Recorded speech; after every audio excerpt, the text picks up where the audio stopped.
Серепчилердин айтымында үстүбүздөгү жылда мурдагыдай эле өчүрүүлөр болот. Аны менен бирге электр тармактарында жана ток өндүрүлүүчү жайларда ири авариялар чыгышы ыктымал. Алсак электр жабдуулары Токтогул КЭСинде 76,8%, Бишкектеги жылуулук электр борборунда 70%, Үч Коргон КЭСинде 97,3%га эскирген. Ал эми жалпы өлкөдөгү энергосистеманын дээрлик 50% ишке жарамдуулугу начарлаган. Алар жогорку чыңалууга чыдамсыз. Бул мекемеде дандан өндүрүлгөн ун сортторго бөлүнүп, кебеги ажыратылат. Бүгүнкү күндө көпчүлүк ишкерлер электр энергиясын үнөмдөөчү жабдууларга өтүшүүдө. Мындагы тегирмендин өкүлдөрү үнөмдөөчү жабдуулардын аткарган ишин жана канчалык деңгээлде пайдалуу экендигин айтып беришти.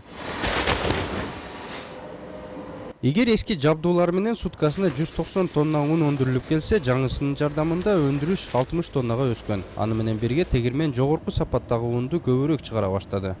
Разница между старой линией и новой. Эски жана жаңы жабдуулардын ортосундагы айырма саатына 200 киловатты түзөт. Артыкчылыгы жумуштун автоматташтырылгандыгында, ыкчамдуулугунда жана өндүрүш сапаты жогорулашында. Жаңы жабдуулардын жардамы менен 18-20% жогорку сорттогу un алып жатабыз. Эски түйүн менен мынчалык жыйынтыкка жетмек эмеспиз. Такого количества высшего сорта качества не брали, а нового мы берем уже 18-20% высшего сорта муки. Электр тогун үнөмдөөчү тегирменди алуу үчүн ишкана $300,000 насыя алган. Бул суманын 20%ын Кирсев программасы грант түрүндө берген. Бул демилге Кыргызстандагы ишканаларда электр энергиясын үнөмдөөчү жабдууларга өткөрүү максатында ишке ашырылууда. Алынган насыяны ишкана 5 жылдын ичинде төлөп бермекчи. Ошол эле учурда ишкана электр тогун 40%га үнөмдөп, жогорку сапаттагы өндүрүшкө ээ болмокчу. Программа в первую очередь. Бул программа Кыргызстанга жаңы технологияларды алып келүү менен рынокту өңүктүрүп, чоң потенциалга ээ болгон электр энергиясын үнөмдөөгө багытталган. Очень большой потенциал. Алынган насыяга тегирмендин жетекчилиги Швейцариядан дагы бир жабдуу сатып алды. Жакынкы күндөрү буутайдын каттуу түрүнөн макарон азыктарын өндүрүүчү фабрика ачууну көздөшүүдө.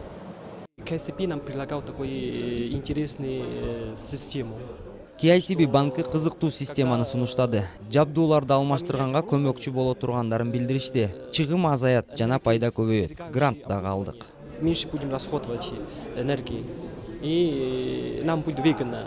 Еще за это мы грант получим. Үстүбүздөгү жылдын май айынан тартып Кыргызстанда $4 миллион каражатка бизнес коомчулуктардын 13 долбоору колдоого алынды. 4 мекеме электр энергиясын үнөмдөөчү жабдууларга ийгиликтүү өттү. Кирсев программасынын өкүлдөрү билдиришкенде, ишканалар электр энергиясын үнөмдөгөн учурда жылына $22 миллион сомдон сактап калышат.